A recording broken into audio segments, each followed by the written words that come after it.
Right. Travis Campbell. I guess congratulations are in order.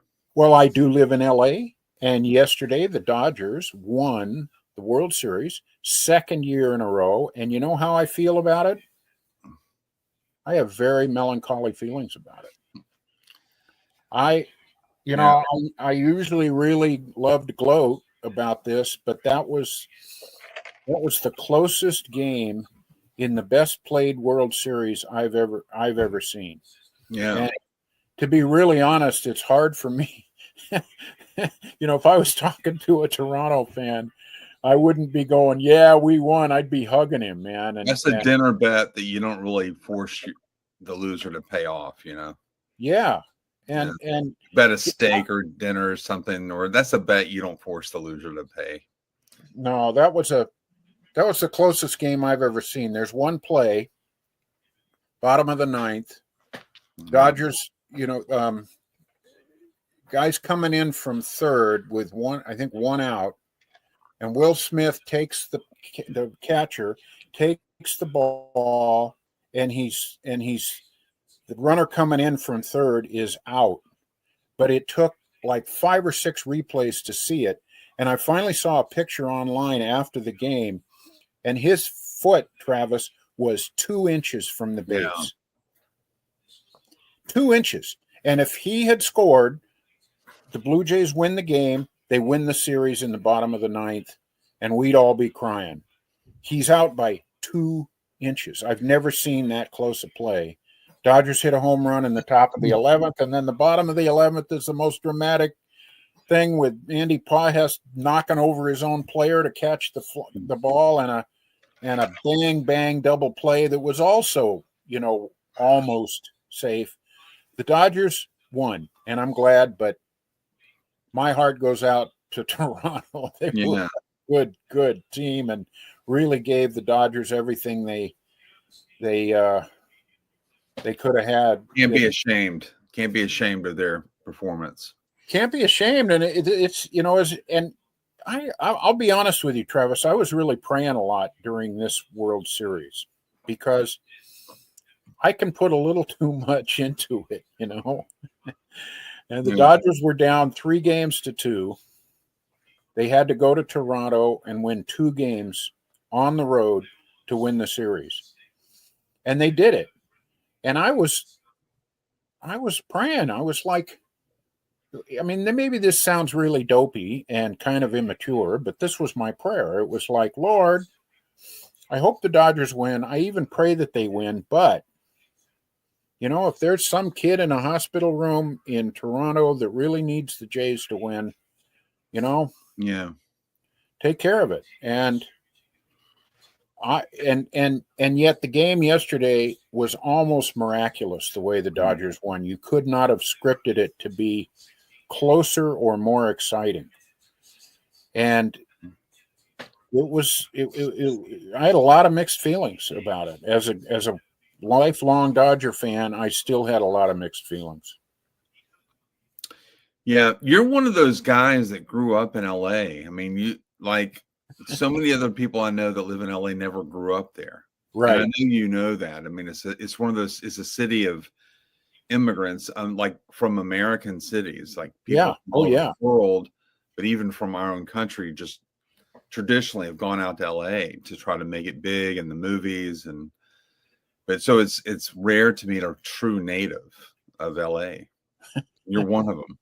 I'm one of them, and I've lived in California my whole life except for 1 year when I lived in Japan when my parents were a year old. They were missionaries. So, you know what, Ross? I've known you for years now, well over a decade, and I never knew that. Yeah. I did not know that you were you were the son of missionaries. Yes. You lived in Japan for what, over a year? Is that what you said? Yeah, when I was a year old. So, in fact, my parents. Were you born in LA? No, I was born in Modesto, which is one of those cow towns up in the Central Valley. Yeah. Most of the way to San Francisco. Okay. I didn't know that either. My parents waited to have me before they went to Japan. So 6 weeks. I was 6 weeks old when they went. Would have been a lot more fun if they'd had me in Japan. That would have been an interesting thing to be able to brag about. But as it was, I was born in Modesto. It's a big difference. Well, my condolences. Yeah. Born in Modesto. Yeah. Well, you should give me condolences because I was born in Albany, Georgia. Were you? Wow. Born and raised here, yeah. And then I lived away for 16 years and then came back in 2001. Where did you live away? Went away to boarding school, then I went away to college. And in those, that was, I guess, not living in other places since my residency was back home. But I was rarely home. 6 weeks here, 1 month there, 2 weeks there. And then I lived in Dallas as a seminary, and then I lived in Philadelphia or the Philadelphia area for my PhD. Okay. And then I moved back to Dallas, brief period, and then moved back to Albany. If you could snap your fingers and take your job and all your best friends with you, where would you live in this country?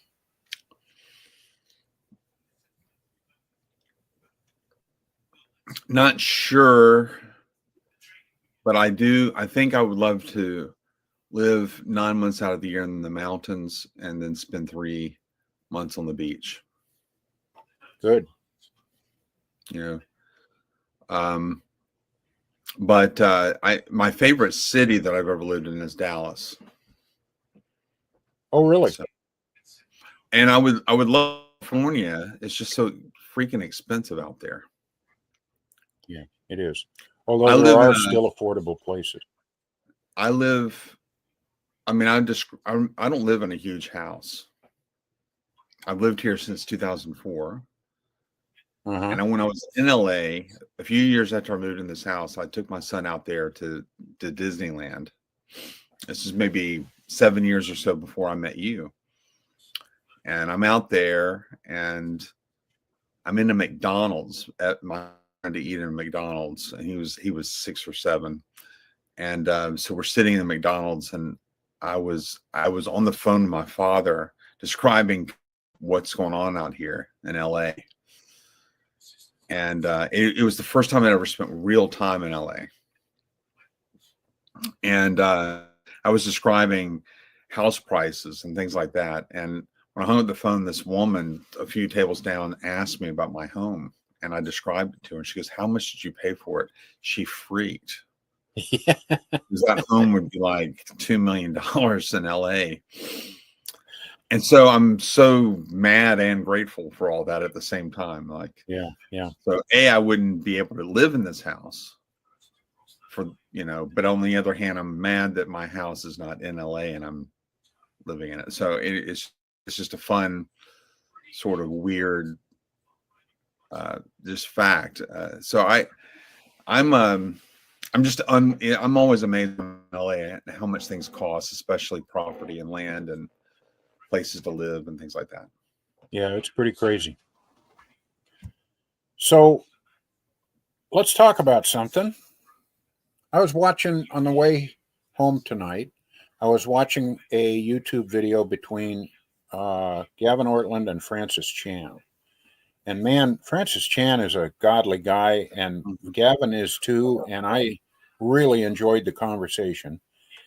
And Francis Chan was talking about friends that have become Orthodox and friends that are Catholic. And I was thinking about it, Travis, and I think as Protestants, we need to get over trying to be right about the differences between what we believe and the Catholic and Orthodox and even Anglican, positions. And let me tell you what I mean by that. You and I have had conversations about, the difference between a view of salvation in the Catholic Church and our position. And I think it's a substantial difference. And I agree with you that our position is more biblical and more correct.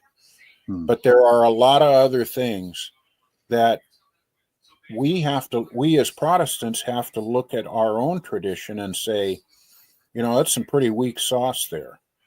Most Protestants that I know don't know a thing about church history. It was like, the history of the church is John wrote Revelation, and then there was Martin Luther. Right. Yeah. And they don't know a thing about the arguments for, the real presence in the Eucharist, which I have now become convinced is a real thing.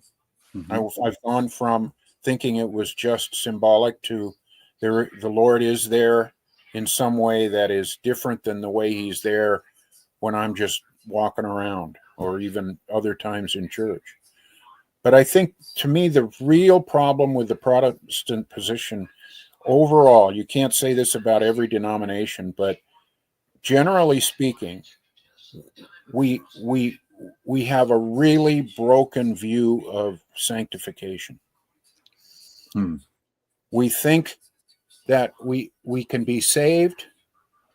We have a salvation moment where we come to the Lord. That's a legitimate thing. And nobody really says it this way, but you read between the lines, and the thinking is you don't really have to do much more. You just can kind of cruise home. It's fire insurance, and you can live the American dream, the Western way of life. You don't really need to change that much. Just believe in Jesus. And I think that's going to cost a lot of people their salvation.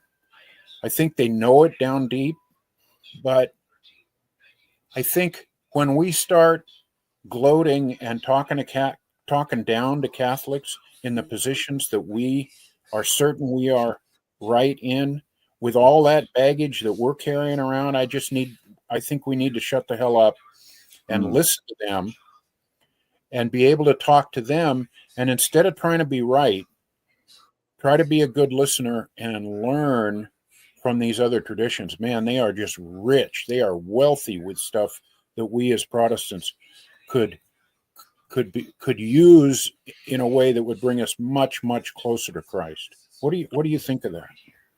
Well, I obviously think that that's true. There's much we can learn from Catholics. In fact, my favorite philosopher theologian is Thomas Aquinas. And so I am one of those weird people called Reformed Thomists. Yeah.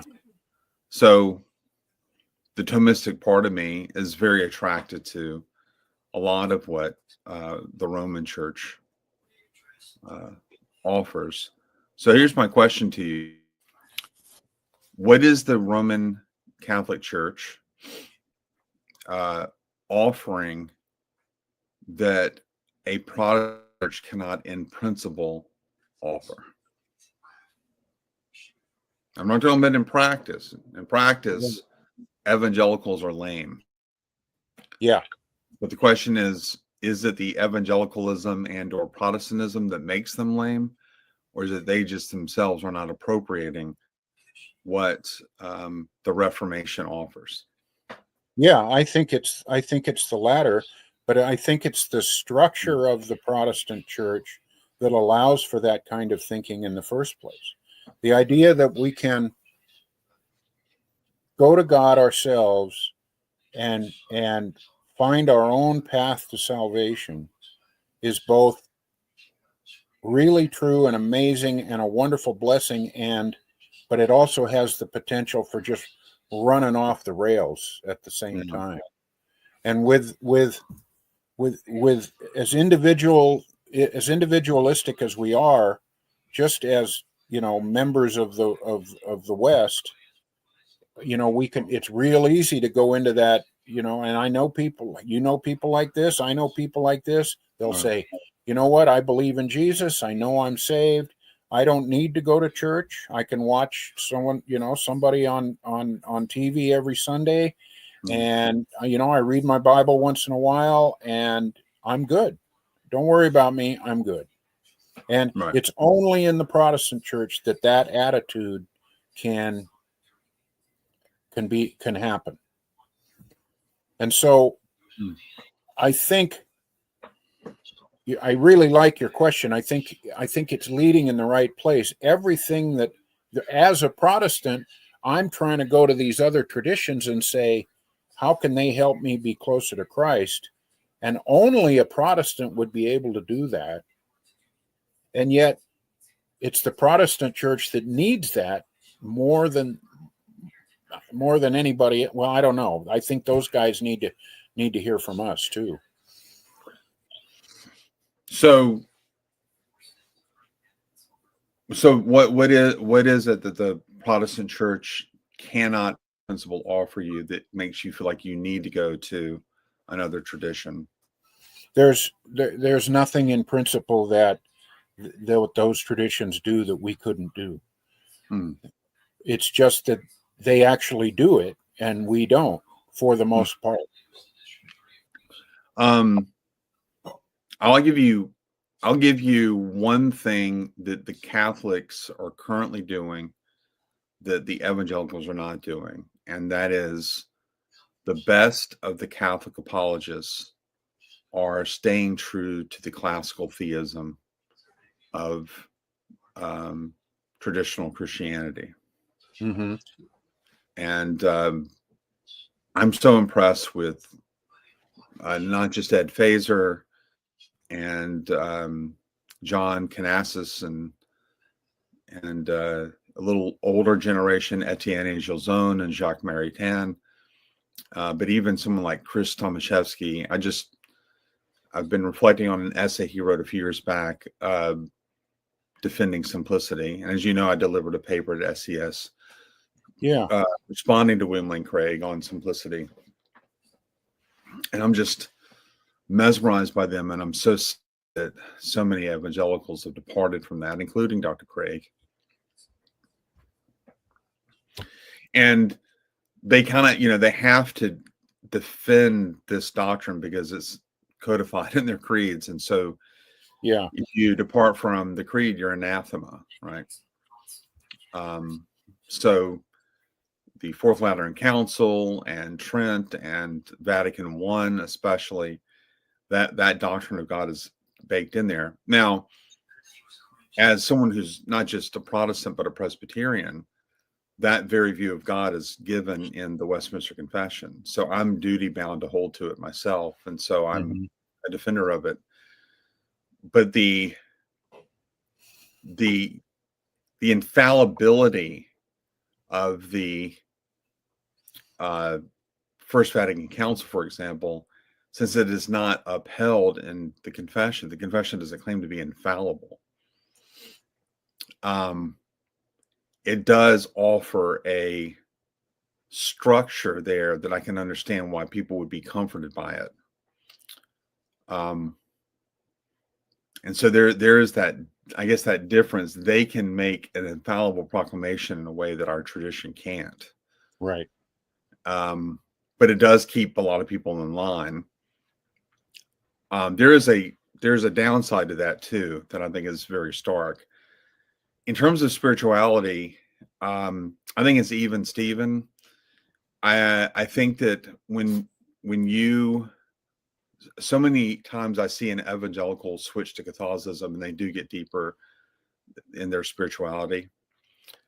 But if you look at someone who grew up who's a cradle Catholic, they are just as shallow and pathetic as many of your evangelicals. Yeah. I was doing my deep dive. I would go to a Catholic church, and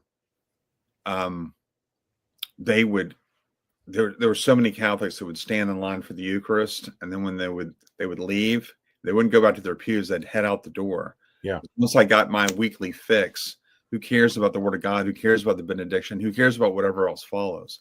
And most of the time, they were only taking the bread. They're not taking the wine. What kind of communion is that? That's the weakest thing I've ever seen. That's right. So, and there are people that do the same thing with the fire insurance, with what evangelicals do to what I call the unobscured gospel, which is so precious to me, that simple faith in Christ places me in a right standing before God. What so many evangelicals do, and basically treating that like fire insurance. you see a lot of Catholics do that with the sacraments, not just the Eucharist, but I go to the confession and I tell my priest all the things that I did with no intention of reforming my life. Yeah. But if I get it off my chest, they'll say absolve them, and then I'm off and running. So the same kind of pretensions that you find in evangelicalism, I think you can find in the Catholic Church. And I'm sure if we talk to our Greek Orthodox friends, it's the same thing. I'm sure. Yeah, it's the human heart. There's marginal Christians in every tradition. Yeah. Yeah. We do suffer from a grass is greener sort of mentality. And this great thing that the Reformation gave us is so easily lost. I mean, most people that are attending Protestant churches right now, their children, at least, growing up in these churches, and they're teenagers, they don't know that they're Protestant. They don't even know what that is. Wow. I've had students say to me, well, I'm not Protestant, I'm Methodist. Right? I didn't know that. That's a very common thing that I hear from my students. So needless to say, they probably don't really know a thing about their faith, huh? No. And the most common thing I will say to my students is, once again, your youth pastor is letting me down. Once again, you're not really learning anything in Sunday school. And they get defensive and they say, well, we don't learn all this stuff, but we learn good things. Like what? How to be nice to each other. It's just these shallow platitudes. Yeah. It's like, well, duh. What did you need to go to church to learn that? Do you really need to go to church to learn that you shouldn't gossip about your best friend? If you can be pretty much by definition, that means that they're not your best friends if you're gossiping about them. That's right. I'd like to say if you can be nice to your neighbor on your own, then why did Jesus die on the cross? Yeah. I think we know what the right thing to do is, and we can do it. I mean, no one's stopping you. The question you have to ask is, why do I keep failing at doing it? And the church is not supposed to give you imperatives. I mean, it does. The church should teach ethics. And evangelicals are the worst when it comes to ethics, understanding ethical systems, ethical norms. If I were to go to your typical evangelical and say, what is your normative ethic? They would look at me like they're a deer in the headlights. So take a minute and explain that, Travis, for everybody.